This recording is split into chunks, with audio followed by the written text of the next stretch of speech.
treats from the game room and heads back to her cabin. Her little brother Charlie is there, and he is playing with a video game on his bed. She ignores him, knocks on her parents' bedroom cabin door.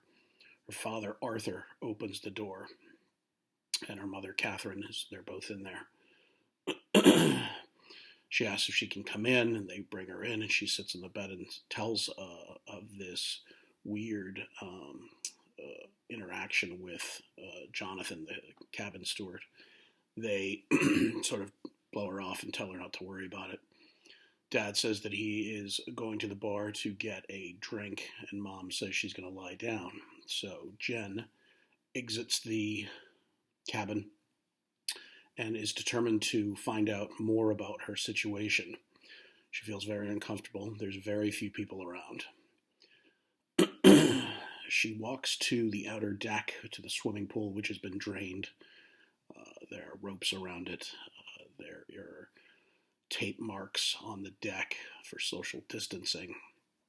She sees one or two people lying in the chaise lounges, but she does not see very many people.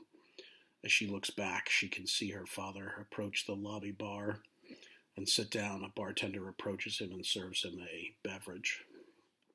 She circles around and tries to get to a different floor of the ship. It's there that she encounters another young man about her age, maybe 14 or 15. She says hi to him. He says hi. He says that his name is Jeff.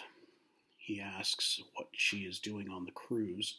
Jen explains that her parents have incredibly done this during the coronavirus quarantine. Jeff shakes his head and says, yeah, it's insane.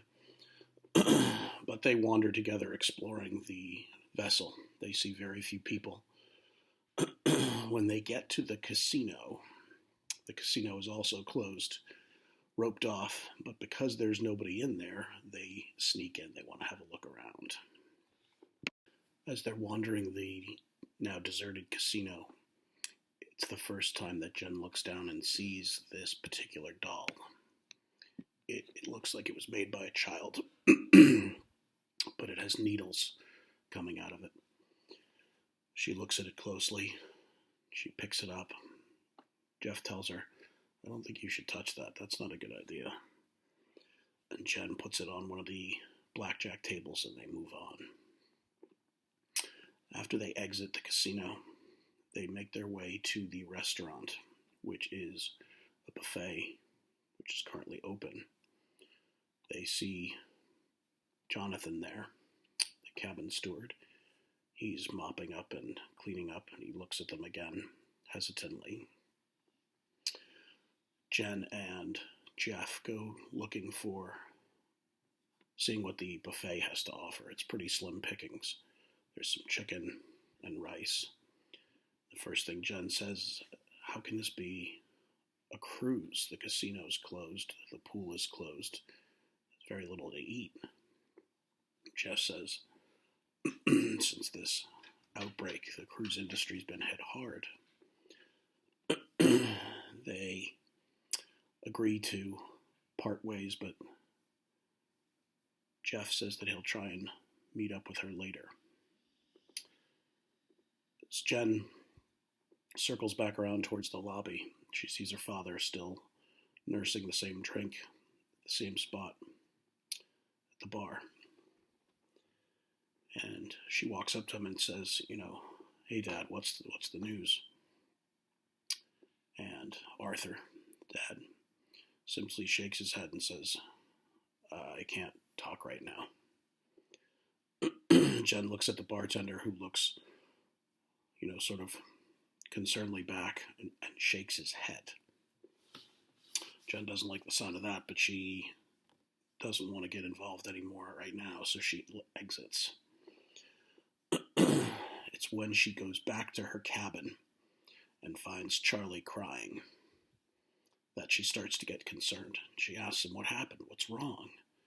And she said, he came to the porthole window. He came to the porthole window. And she said, who? Who? And he said, he did. He did. So she can't get it out of him. He's crying hysterically. She goes and pounds on her mother's cabin door. No answer. She tries the handle and it's locked. She goes back in. Charlie's now hysterically crying. He's hyperventilating. She grabs him, but he's too heavy, and she can't run with him. She says, "Stay here, I'm going to get some help." She closes the door. She says, "Lock this, don't let anyone else in besides me, your mom and dad." And she runs back to the buffet to see if she can find Jonathan. She finds him. She grabs his arm and sort of panically says, "Something happened. My brother is crying. He says that somebody tried to break into the room." Jonathan goes deathly white and says, "Come with me." He grabs a axe from the fireman's station on next to the fire extinguishers and the fire hoses. And they race towards the cabin. Jonathan says, "Stand behind me," and he throws the door open. There's nobody in there. Charlie is not there. They pound on the door for mom's cabin. No answer. Still locked. And she says, "You have to get keys. You have to get in and tell my mom what's going on."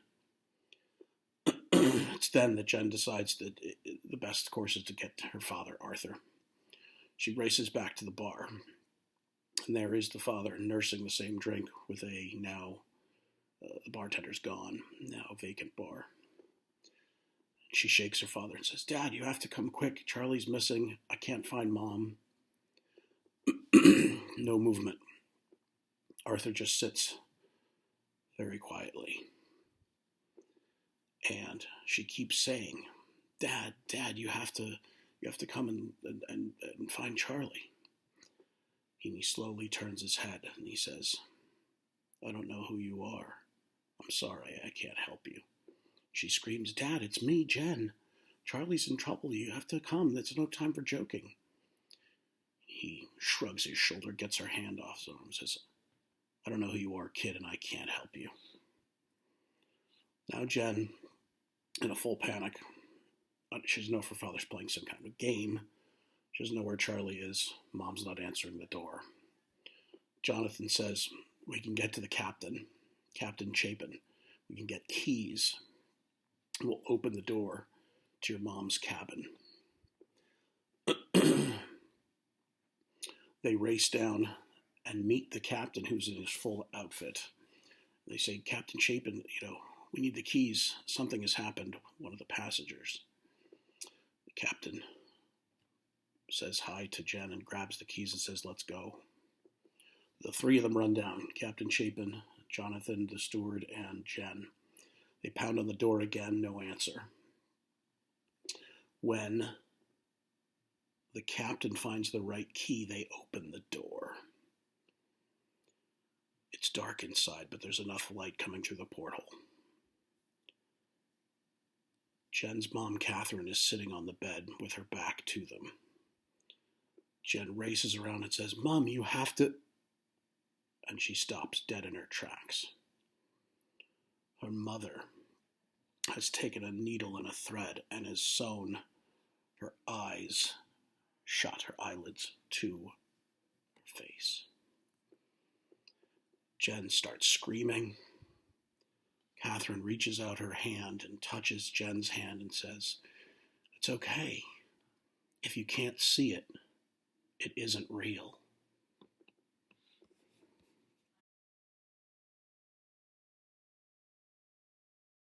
Jen screams. Captain yells for Jonathan to go get the doctor. Captain ushers Jen out into the hallway and says, "Go with Jonathan. You have to get the doctor. I'll see what I can do here." Jen pounds on the door of her cabin and it opens, but there's nobody in there, no Charlie. And off they run to get the doctor. Jonathan leads her through various hallways, seemingly deserted, from one floor to the next, until they reach the medical officer's cabin. Pound on the door. There's no answer. Jonathan takes Jen by the hand and says, "We have to go. There's something I have to tell you about this ship." As they're running, Jen says, What is going on? What is wrong with my parents?" Jonathan says, "It's not your parents, it's this ship. It happened about a year before this coronavirus thing broke out. We were on a cruise near Jamaica, and the cruise vessel, the yacht, the ship, the Crystal, hit a local fishing vessel. 2 of the fishermen were killed, and rumor got back to the ship some weeks later that the grandmother of the 2 fishermen who had been killed had cursed the ship with an ancient Caribbean curse, and that all who took part in being on that ship would be cursed. And the Crystal had been cursed ever since. He said, "Whatever you do, don't go to cabin 217. Jen says, "Why?" She says, Jonathan said, "Every time that there's somebody in 217, they jump overboard. The Crystal Cruise Lines has covered it up. More and more people have stopped coming on the Crystal. Rumors of scary things, shapes seen, spirits, and mysterious deaths have followed this boat long before the coronavirus hit the cruise industry. That's why the prices are so cheap, after all," is what Jen concludes. As they keep running through the ship, looking for the doctor, through the seemingly unconcerned crowd. After all, Jonathan's still running with an axe in his hand. Nobody seems to even notice. The crew, the few passengers, they see no one. And as they race back through the lobby, the bar is now empty, no sign of Arthur. Just then, out of the corner of her eye, Jen sees Charlie running. She screams, "Charlie!" Says, "Jonathan, it's Charlie, we have to find him." And she races after him. He says, "You go that way, and I'll show you if I can cut him off at the other end of this hallway." So they split up. As Jen's running through the hallway, she starts to hear the trickle of water, almost like a faucet is just loosely turned on. That slow trickle of water turns into a gush, into a torrent, and she turns and looks behind her, and the hallway is filling with flooding water. It's rising so fast. It gets to her legs, and then to her waist, and as she screams and turns the corner, the water disappears, and Charlie looks at her from the end of the hallway and screams and runs. Jen turns and looks where the water used to be gushing through the hallway, where Charlie had looked when he screamed, and she sees it moving down the hallway towards her. A corpse-looking figure, drenched, covered in water, dripping wet, maybe some kind of seaweed on it, and it's reaching towards her. And she thinks, "Oh my God, it's one of the fishermen. Part of the curse." She turns and runs, chasing after Charlie. As they zig and zag their way through different hallways, she realizes that Charlie is leading her back towards their cabin and their parents' cabin. They burst through the parents' cabin door. Mom's still sitting on the bed, and there is a cloaked figure sitting next to her. No sign of Arthur. Jen yells, "Mom, who is this?" Mom doesn't say anything, but the man slowly stands up and pulls the hood off his head. It's Captain Chapin, and he has sewn his eyes shut. He says, "It's okay, Jen. If you can't see it, it isn't real." That's the end of Chapter 2 of Sea of Evil. Message me if you like it, and I will see you on the Zooms tomorrow, and I hope to talk to you soon. Ciao.